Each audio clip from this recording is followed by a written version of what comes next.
Aleluya. Gloria a Dios, hermanos, Dios les bendiga. Llegó el momento, hermanos, de escuchar la palabra de Dios. Vamos a estar atentos a la palabra, confirmando la palabra de Dios con un amén, con un gloria a Dios, porque la palabra dice que nosotros como iglesias somos baluarte y apoyo de la verdad.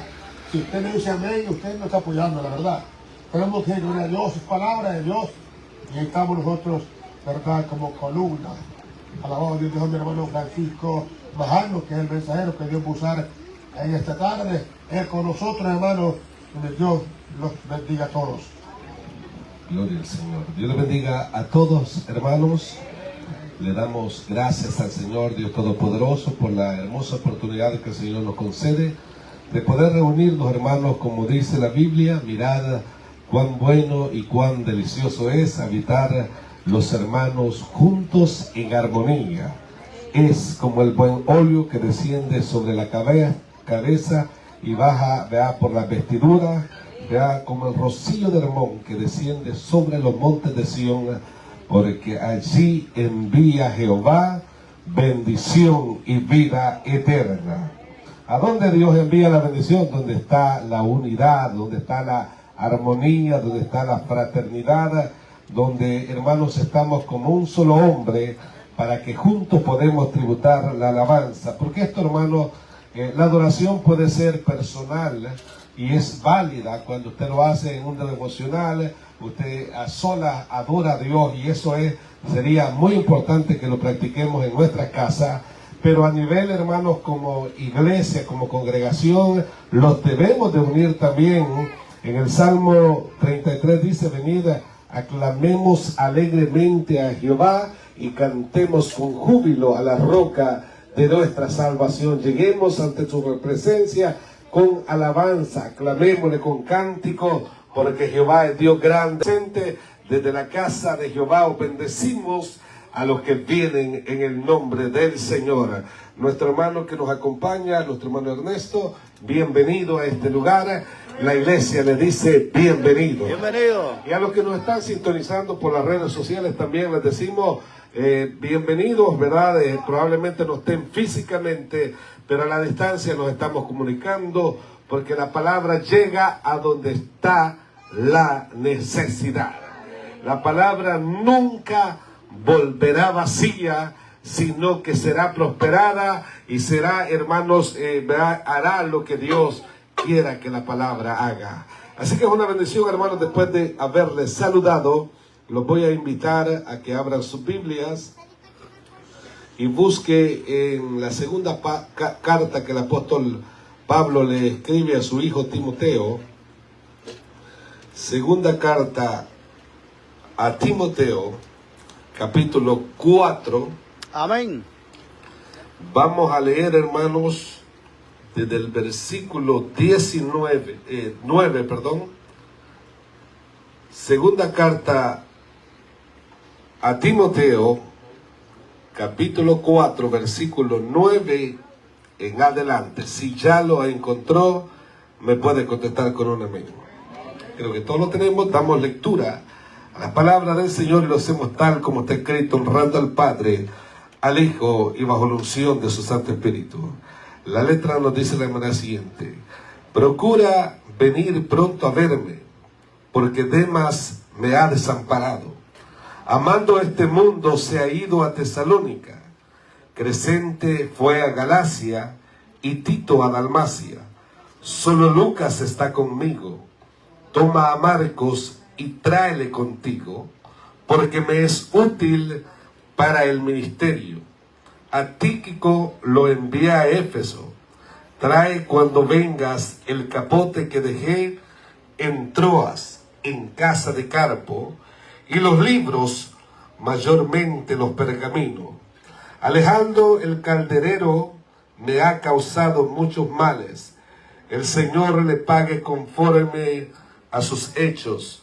Guárdate tú también de él, pues en gran manera se ha opuesto a nuestras palabras. En mi primera defensa, ninguno estuvo a mi lado, sino todos me desampararon. No les he tomado en cuenta, pero el Señor estuvo a mi lado y me dio fuerzas para que por mí fuese cumplida la predicación y que todos los gentiles oyesen. Así fui librado de la boca del león. El Señor me librará de toda obra mala y me preservará para su reino celestial. A Él sea gloria por los siglos de los siglos. Amén. La iglesia dice amén. Amén. Gloria a Dios. Estamos, hermanos, hemos leído las instrucciones finales que el apóstol Pablo da a Timoteo. Aunque Pablo veía cercano el día de su muerte, sin embargo pensaba aprovechar hasta el último día para servir a aquel que lo había tomado por soldado. En aquella húmeda celda romana en la cual sufría el encarcelamiento, le servía como la base de operaciones donde el apóstol Pablo comisionaba a sus colaboradores para que el evangelio siguiera expandiéndose a todas las ciudades del Asia Menor. Desde todo el vasto imperio romano estaba preso el apóstol Pablo, pero él dijo en una de sus cartas: la palabra de Dios no está presa. A la palabra nadie la puede encarcelar. Pueden encarcelar los creyentes, pueden encarcelar los predicadores, pueden, hermanos, querer, hermanos, acabar la palabra o querer destruir la palabra, pero esta palabra es viva, es eficaz, es más cortante que toda espada de dos filos, y nadie hasta el día de hoy la ha podido detener, ni nadie la va a detener, porque esta palabra es la palabra de Dios. Damos glorias a Dios por su palabra.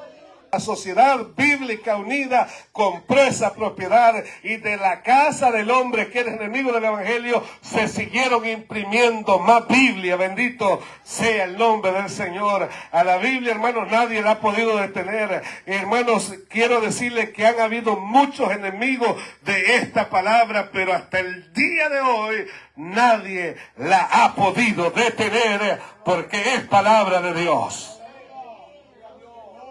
Así que cuando se dice a la palabra nadie la puede encarcelar, y dice un dicho, acuérdense de Voltaire, que era el famoso, hermano, hombre francés que había dicho que la palabra ya iba a perder su efecto. Y hasta el día de hoy, hermano, es el libro más vendido, el libro más leído, el libro más comprado, el libro más impreso, el libro más precioso que el hombre pueda tener en sus manos. Bendito sea el nombre del Señor.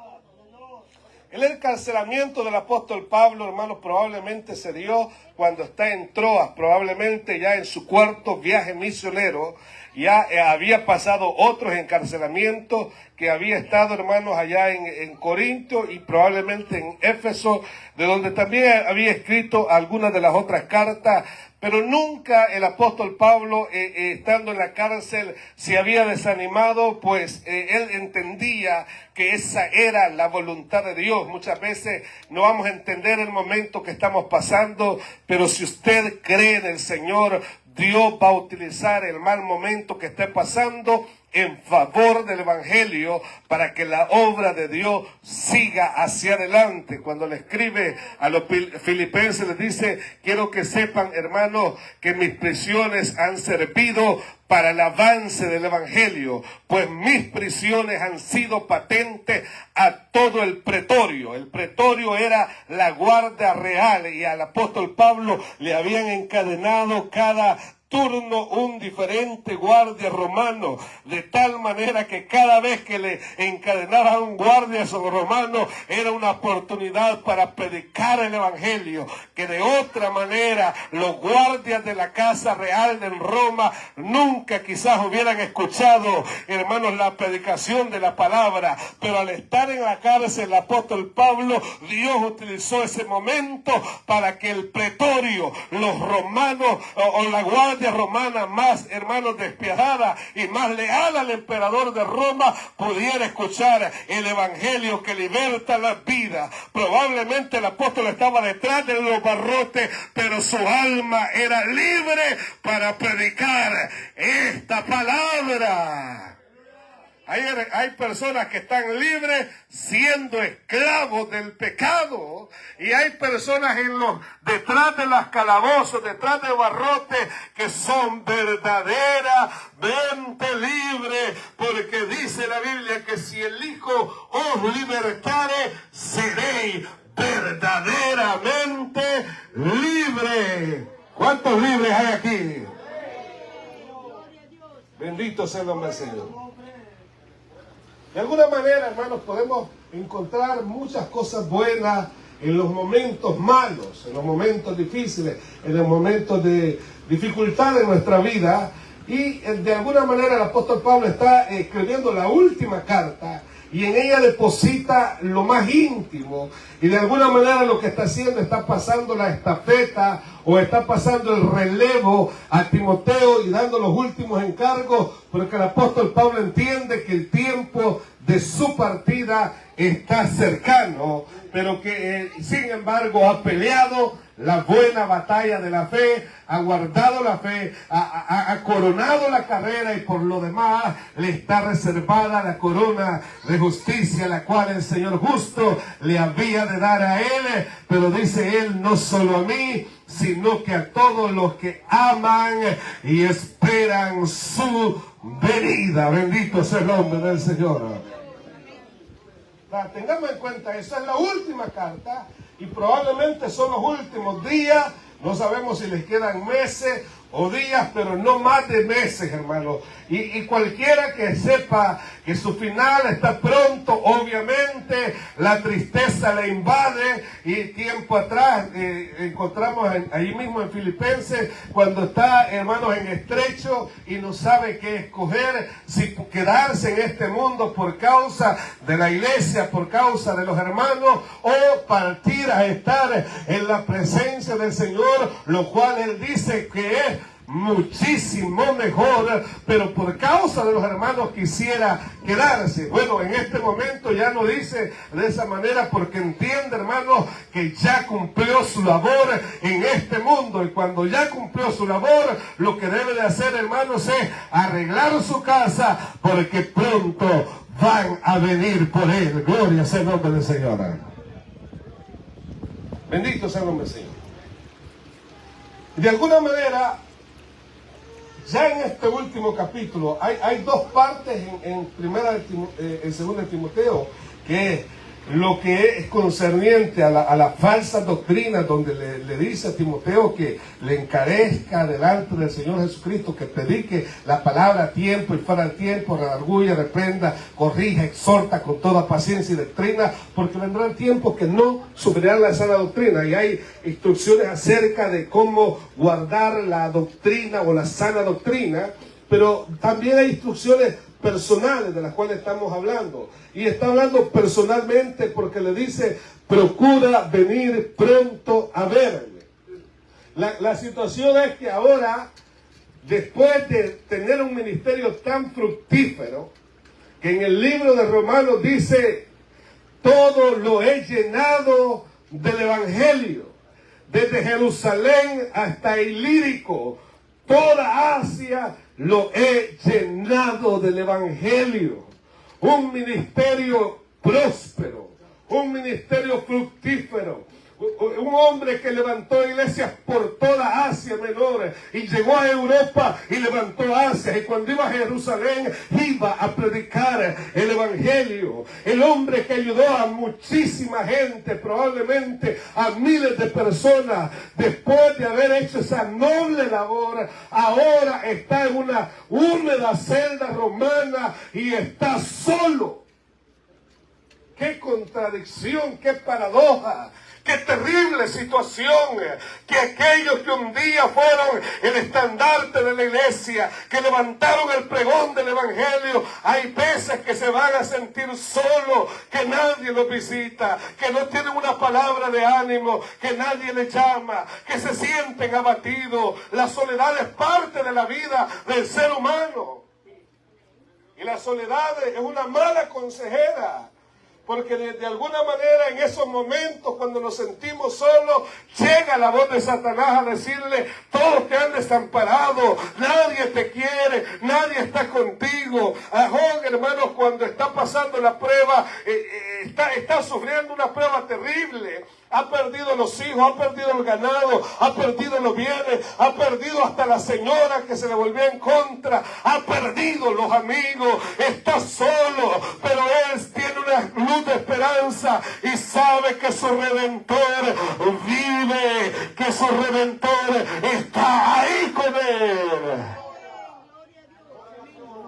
Los momentos de soledad el diablo los explota para querer quebrantar nuestra confianza y decirle, ya nadie te ayuda, ya nadie está contigo. Y de repente vemos al profeta Elías cuando ha hecho, hermanos, descender fuego del cielo y ha matado a los profetas de Baal y a los profetas de Acera, y después de que desciende del monte y baja al valle, que esto es una forma literal, pero yo quiero mostrarlo también en una forma figurativa también. Después de que nos bajamos de la predicación, estamos en el monte y después tenemos que bajarlos al valle, y cuando los bajamos al valle a veces los sentimos solos, que nadie los entiende, que nadie nos comprende, que nadie está con nosotros, que las ideas no son comprendidas y los tenemos que sentir en un valle, y de repente nos encontramos, no hay nadie.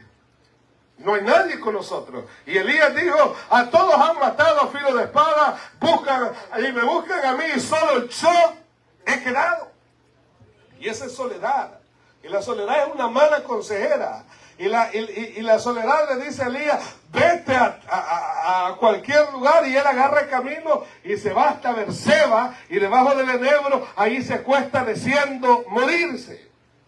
Y lo terrible era que iba huyendo para que no lo mataran y quiere morirse.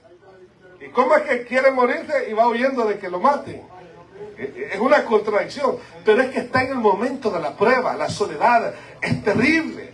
Aún Jeremías estuvo en la cárcel solo y lo metían en la cárcel, en el cieno, en el lodo, y solo le daban agua de angustia y pan de aflicción, y tenía que pasar estos momentos. Pero todos estos hombres de Dios sentían la presencia de Dios con ellos.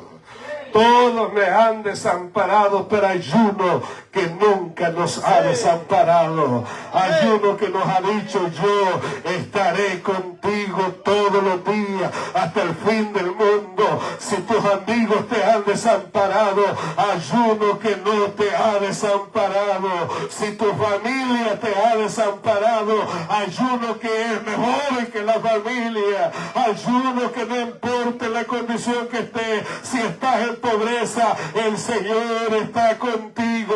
A veces cuando estamos en bendición, todos están con nosotros, pero cuando nos circundan los problemas, todo se nos aparta. Pero Dios está con nosotros. ¿Cuántos lo creen, hermano? Pero hay uno que fue desamparado completamente por todos. Cuando está en Getsemaní lo desamparan sus discípulos. Y cuando va cargando la cruz hacia el Gólgota, fue desamparado por los suyos. Una tradición del Talmud dice que cuando iban los crucificados siempre había gente hablando en favor del que iban a llevar a la cruz, pero en defensa de Jesús no salió nadie, a pesar de que él le había hecho bienes a todo el pueblo de Israel. Nadie salió en su defensa, nadie le dio el apoyo, nadie estuvo con él. Y aun cuando se subió a la cruz, cuando lo clavaron, cuando lo crucificaron, el Padre también lo desamparó, y en su último grito de angustia dijo, Elí, Elí, el lama sabactani, que quiere decir, Padre mío, ¿por qué me has desamparado? ¿Sabe por qué lo desamparó el Padre? Porque estaba llevando el pecado de cada uno de nosotros, y la santidad del Padre no podía ver el pecado que estaba siendo cargado en su Hijo. Hasta el Padre lo desamparó para que usted y yo no fuéramos desamparados, para que creyera en Cristo, tuviera el amparo y el refugio del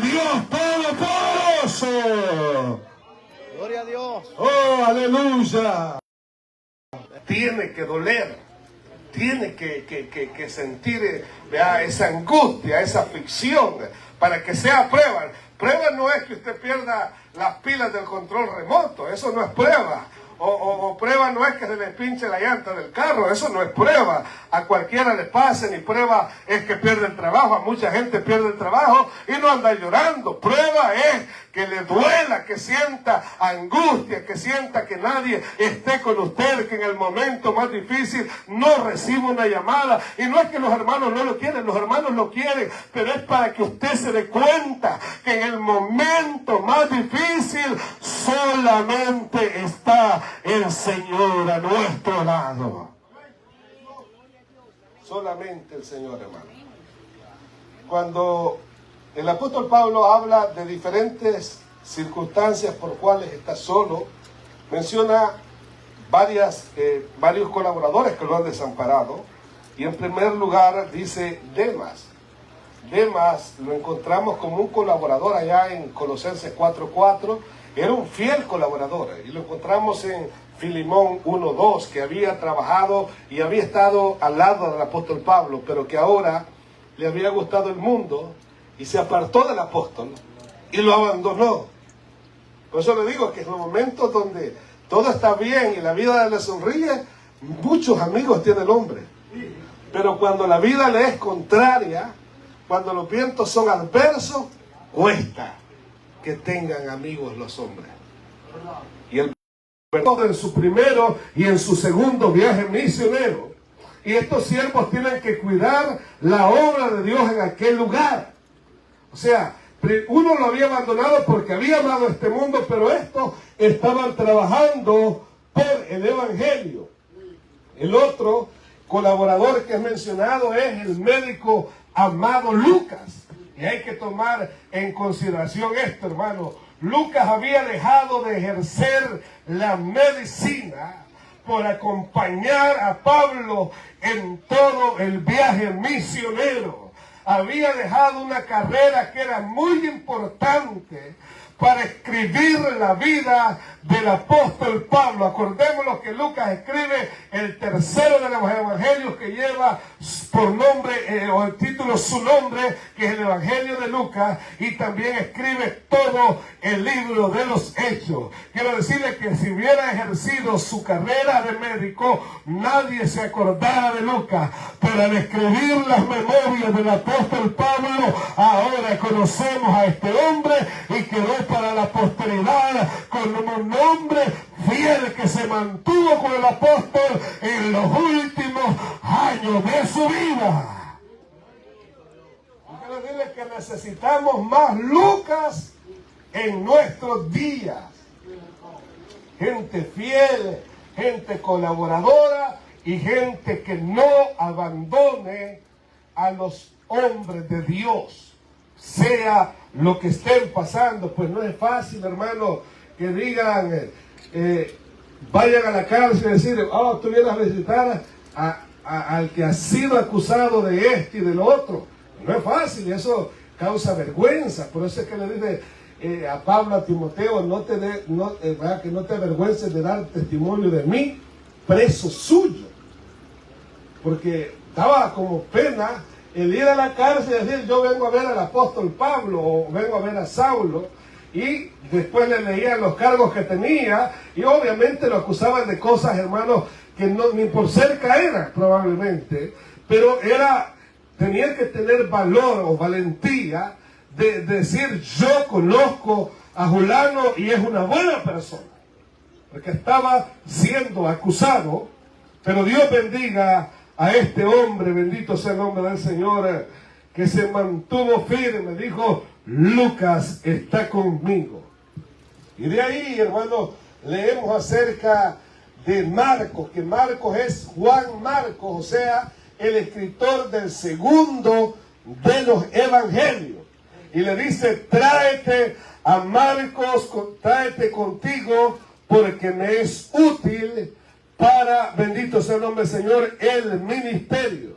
Acordémonos que Marcos, allá en el capítulo 13 del libro de los Hechos, cuando empiezan el primer viaje misionero, empiezan Pablo, Bernabé y Marcos, pero cuando están en una de las ciudades, Marcos decide abandonar el viaje misionero y regresarse de nuevo a Jerusalén. Y Pablo dijo, bueno, se regresó ni modo, y ellos continuaron predicando el evangelio. Cuando arman el segundo viaje misionero, Bernabé dice, llevémonos a Marcos para que vaya con nosotros. Y Pablo dice, no, a Marcos no lo vuelvo a llevar porque este se regresó.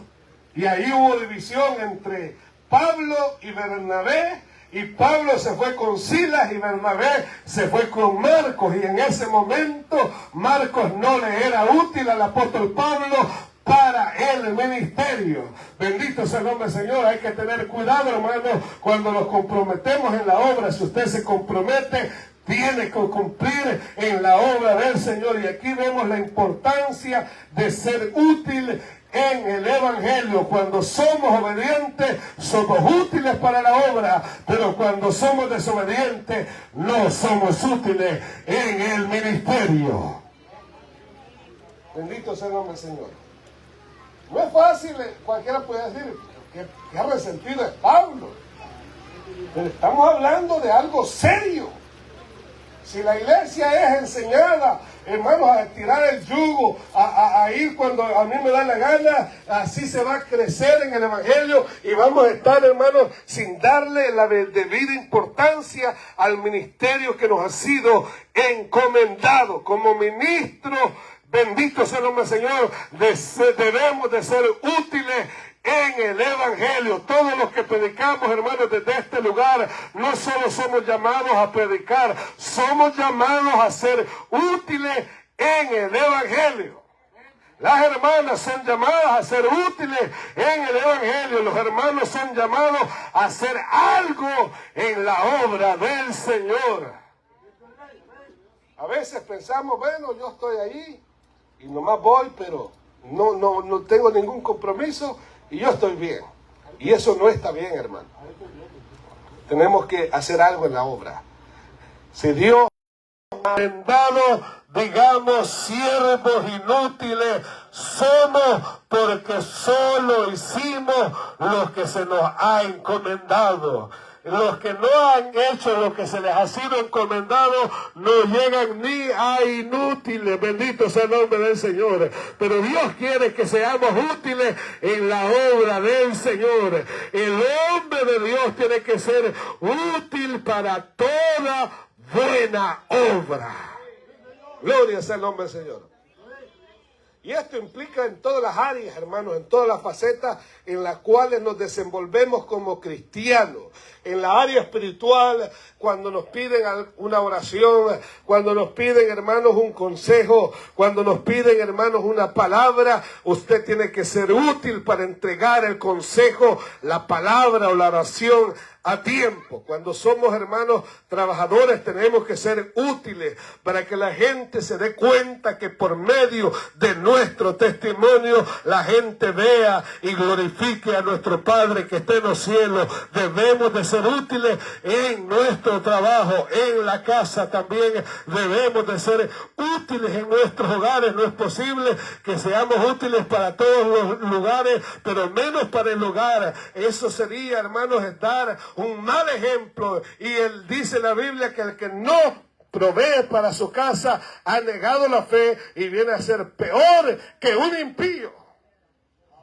Tenemos que ser útiles en todas las áreas de nuestra vida. Cuando se nos pide un favor, tenemos que ser útiles.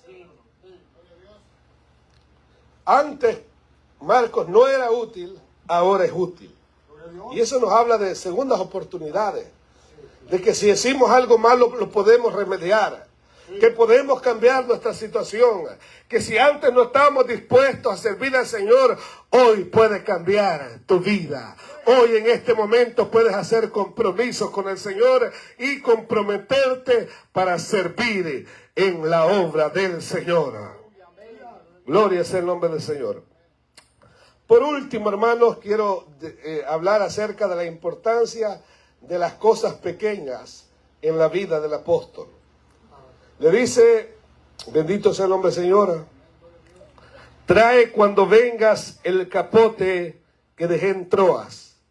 Probablemente había sido acusado por Alejandro el calderero y ahí mismo probablemente lo habían apresado y no tuvo más que dejar el capote y los pergaminos para comparecer ante el tribunal romano. Ahora está solo en la cárcel y se aproxima el invierno. Y le pide a Timoteo que le traiga el capote. El capote era una capa circular que tenía una abertura por arriba donde se podía, hermano, resguardar del frío y servía como abrigo. No era fácil, hermanos, en aquellos momentos. Las cárceles de antes no son como las cárceles de hoy. Ahora los presos de ciertos países viven mejor que la gente que vive afuera de las cárceles. Y hermanos, hay una como contradicción, ¿verdad? La gente que está afuera paga para que los que estén en la cárcel vivan bien. Y les pagan a los que han cometido, ciertas cosas o que no están bien delante de la sociedad. Y es como hasta cierto punto, ¿verdad?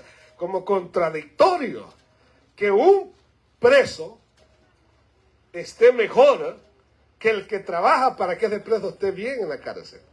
Pero así es. En este mundo está al revés, hermano. A los buenos les llaman malos y a los malos les llaman buenos. Pero obviamente si alguien ha cometido algún delito, ha cometido algún homicidio, algún asesinato, debe de pagar en la cárcel. Y debe estar, ¿verdad?, en circunstancias, hermanos, no favorables para que reconozca lo malo que ha hecho. Ahora, obviamente, no en todos los países se entiende esto y a las personas las quieren reeducar para que no vuelva a cometer, pero lo que hacen es que ya les gusta ese estilo de vida y dice, si así es estar acá, vuelvo a cometer otra fechoría, otro delito para que me vuelvan a meter. Y de alguna manera es como una empresa del crimen. Pero el apóstol Pablo no está en ninguna cómoda celda. Está en un lugar oscuro. Está en un lugar sin buena comida, ni buena cama, ni buena lugar donde pueda él sentarse. Son encadenados. Está sufriendo la prisión que en el Imperio Romano no los trataban bien. Pero él sabe de que le es necesario que le traigan la capa o el capote, bendito sea el nombre del Señor. Y esto es importante, hermanos, que hasta las pequeñas cosas que tenemos que darle gracias a Dios. Cuando viene el frío, tenemos que darle gracias a Dios por la calefacción que tenemos en casa, porque esa es bendición de Dios para nuestra vida. A veces nosotros no pensamos hasta en las cosas pequeñas que tenemos, que pensamos que todo es por arte de magia, pero no, tiene un costo todo esto. Y el apóstol Pablo mandó a traer el capote. Le mandó a que le trajeran los libros. Los libros eran papiros o rollos de papiro que se utilizaban para hacer notas o para escribir cartas, que probablemente en muchos de estos libros el apóstol Pablo escribió las cartas que hasta el día de hoy tenemos con nosotros. Bendito sea el nombre del Señor. Los pergaminos eran más caros que los rollos de papiro y eran hechos de pieles de animales. Tierra un día será recompensado por el Cristo de la gloria. La palabra del Señor nos dice: he aquí yo estoy a la puerta y llamo, bendito sea el nombre del Señor. He aquí vengo pronto y mi galardón conmigo para recompensar a cada uno según sea su obra. Hasta en los últimos momentos, hermanos, podemos hacer algo por la obra. No piense, yo ya estoy viejo y ya no puedo estudiar más la palabra. Dios todavía te puede enseñar. Como decía un hermano allá en Norte Carolina, que uno de los ancianos de la iglesia de apóstoles y profetas dijo: todavía soy alumno y Cristo es mi maestro. No dejamos de aprender mientras estemos con vida, seguiremos aprendiendo. Y más cuando vengamos a la casa de Dios, hermanos, aquí es donde aprendemos y donde podemos, hermanos, nutrirnos de la palabra del Señor. El apóstol Pablo, hermanos, manda traer estas cosas que le eran muy necesarias para aguantar el sufrimiento que estaba llevando en la cárcel. Y él dice: en mi primera defensa, ninguno estuvo a mi lado, sino que todos me han desamparado. Pero de ahí, hermanos, escribe una palabra que es de mucho consuelo: pero el Señor estuvo a mi lado. Gloria sea el nombre del Señor. Cuando nadie está contigo, el Señor está contigo, hermano. Y no solo eso, sino que nos da la fuerza para que demos testimonio y para que la predicación que le ha sido encomendada al apóstol Pablo fuese oída por los gentiles. Este hombre de Dios hasta en las últimas horas predicó la palabra del Señor. Y eso me lleva a pensar en Esteban, el primer mártir de la iglesia, que predicó el mensaje que le costaría la vida. Un mensaje que arranca desde Abraham, pasa por Moisés en el desierto y después les dice: ustedes son hijos de aquellos que mataron a los profetas, ustedes también mataron al autor de la vida. Y aquellos hombres, enfurecidos con aquella predicación, agarraron las piedras y empezaron a lanzarse a aquel diácono. Y aquel hombre estaba recibiendo, hermanos, los golpes de las piedras, pero él no sentía los golpes de las piedras, él miraba el cielo abierto. He aquí veo los cielos abiertos y al Hijo de Dios sentado a la diestra de Dios. Bendito sea el nombre del Señor. Y oró por sus enemigos, predicó el mensaje que le costó la vida, pero qué lindo es morir predicando la palabra del Señor.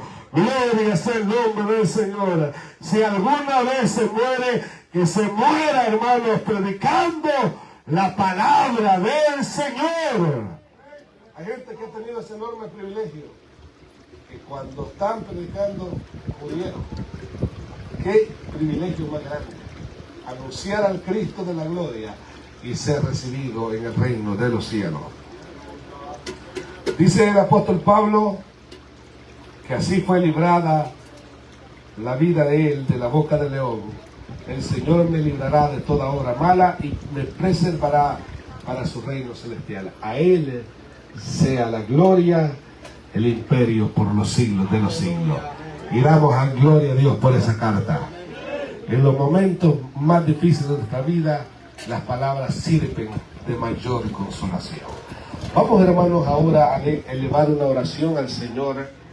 Tal vez usted se esté sintiendo solo en medio de la prueba y sienta que la prueba lo ha alejado de los hermanos, o los hermanos se han alejado de ustedes, o sienta que nadie lo comprende, nadie lo entiende.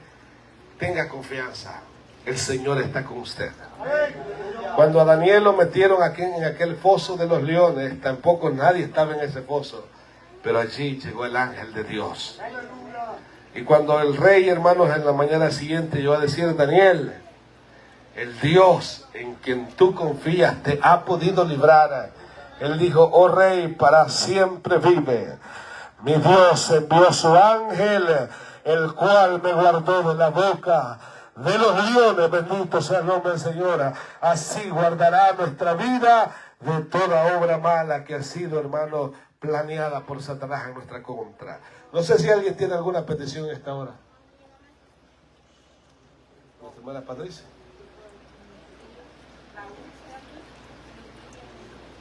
Raúl Serna y Miriam Medina. ¿Por qué, hermano? Amén. Vamos a orar para que Dios restablezca su salud. Nuestra hermana